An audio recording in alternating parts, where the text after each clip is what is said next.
अंत में सीधा बोल दिया सत्यम परम धीमहि, लेकिन बीच में एक पद लगाया। क्या लगाया? तेने ब्रह्म हृदय आदि कवये। कवि शब्द आया। लोग सोचते हैं कि कवि शब्द वैदिक शब्द है। कवि का अर्थ होता है त्रिकालदस्या इति जायते रूपम यथा कवया, जो तीनों कालों की समझ को अपने मन में रखे वो है कवि। और इस संसार के आदि कवि, आदि कवि मतलब प्रथम, आदि मतलब पहले। अपन नहीं बोलते हैं आदि अनादि परमात्मा के चरणों में हम नमन करते हैं। आदि अनादि कौन है? आदि अनादि यानी भगवान स्वयं श्री नारायण। ऐसे ही श्लोक में बोला आदि कवये।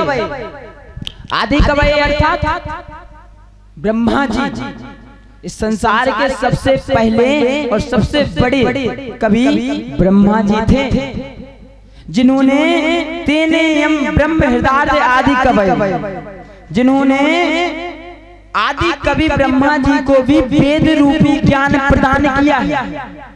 क्या प्रदान किया है? वेद रूपी ज्ञान प्रदान किया है। उन ऐसे परम पुनीत पावन भगवान के चरणों में हम नमन पावन पुनीत भगवान के चरणों में नमन करते हैं। हाँ, कहने का अर्थात सीधा और साफ मतलब अप्रत्यक्ष रूप से ही भगवान नारायण को उन्होंने प्रणाम किया। अप्रत्यक्ष रूप से, लेकिन प्रणाम नारायण को ही किया। हाँ, क्यों? क्योंकि उनके इष्ट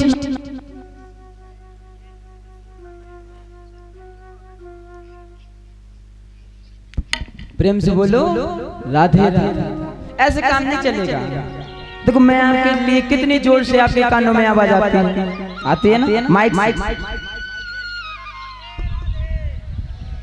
माइक पे भी आती है, कोई दिक्कत नहीं ना। क्यों? क्योंकि ये वो लोग बोलते हैं बुंदेलखंडी में कि भैया हिस्ट पुष्ट इसे हैं कि बाप दादा की खुबाई है। हाँ, कहने का अर्थ कि उन्होंने अप्रत्यक्ष रूप से ही भगवान को प्रणाम किया। जिस प्रकार से भगवान इस संसार के आदि ज्ञान दाता हैं, उन भगवान को मैं नमन करता हूँ। और भागवत जी लेकर के नारायण के पास पहुंचे। व्यास जी महाराज ने जब इसकी रचना की तो नारायण के पास पहुंचे। पहले भागवत में श्री नहीं लगा था। क्या नहीं लगा था? श्री नहीं लगा था। पहले केवल थी भागवत महापुराण। जिस प्रकार आप यहां से समझिए, व्यास जी ने कितने पुराण बनाए हैं? व्यास जी ने कितने पुराणों का लेखन किया है? 18। भागवत जी 18 और उससे पहले 17। तो उनके कुछ पुराणों की रचना वो देख लेते हैं। उन्होंने बनाया शिव पुराण, लेकिन शिव पुराण के पीछे श्री नहीं लगाया। या फिर ऐसा भी तो लिख सकते हैं श्री शिव पुराण, लेकिन नहीं, क्या है? केवल शिव पुराण, केवल और केवल शिव पुराण। अब इसी में देख लो आगे लिखा है नारद पुराण। इनके आगे भी श्री नहीं लगा है। फिर क्यों भागवत जी के पीछे ही श्रीमद् भागवत लगा है? क्यों? इस चीजों का विचार करिए कभी मन में। भगवान के प्रति रुचि बढ़ाइए। लेकिन अब समय ही कहाँ, समय ही कहाँ। समय तो नहीं है कि उनके पास दीपक जला दें। इतना विचार कहाँ से करेंगे, है ना? तो इसलिए कि जब व्यास जी महाराज माता लक्ष्मी के पास लेकर के भागवत जी को, तो बोले भगवान इस पुराण को आप आशीर्वाद प्रदान करें, आशीर्वाद प्रदान करें। क्यों? क्योंकि आप ही के बारे में गणना है, आप ही के बारे में बताया गया है, आप ही के लिए लिखा गया है। तो बोले आशीर्वाद प्रदान करें। अब भाई जैसे कोई दो व्यक्ति बैठे हैं, और दोनों ही पूज्य हों, और हम जाएं एक के पैर छू लें और एक के ना छुएं, तो दूसरे को बुरा लग जाएगा ना, दूसरे व्यक्ति को बुरा लग जाएगा।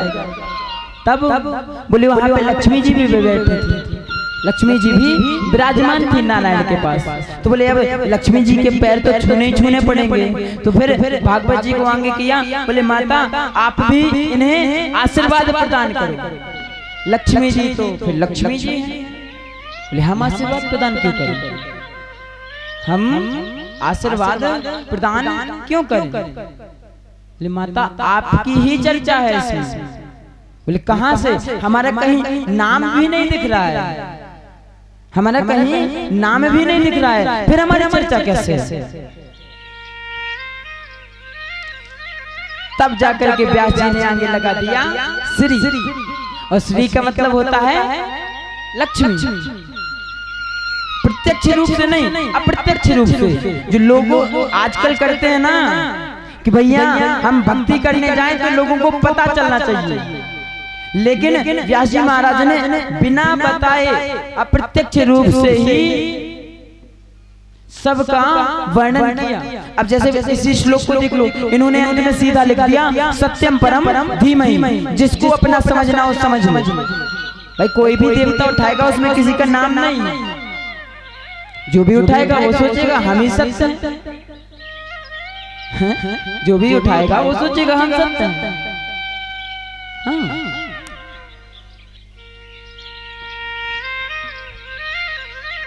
अनेकों अनेक प्रकार की चर्चा हुई। भगवान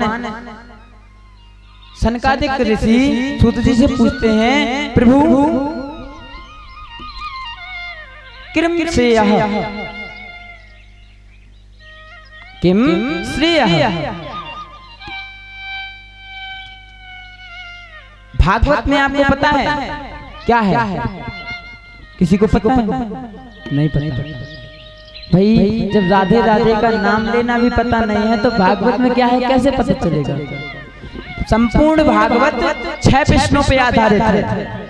किस पे आधारित है? 6 प्रश्नों का उत्तर ही पूर्ण भागवत है। पहला प्रश्न क्या है? किम श्रेयः, हम किसकी शरण लें, हम किसकी शरण लें। पुराणार्थ किम सार्यः, पुराणों का क्या सार है, पुराणों का क्या सार है। बोले फिर बोले धर्मन जायते रूपम यथा भगवान प्रयच्छति तस्मात् धर्म कस्यते। जब भगवान अपने धराधाम को चले जाते हैं, जब भगवान अपने धराधाम को चले जाते हैं तो फिर धर्म कहां पे स्थापित होता है। किम कारणम अवतारो भवति, किस कारण से भगवान अवतार लेते हैं, किस कारण।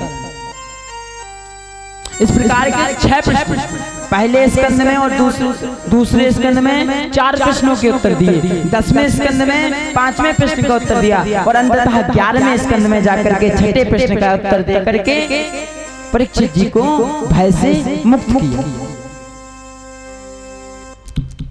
अब पहला प्रश्न जैसे किया किम श्रेयः,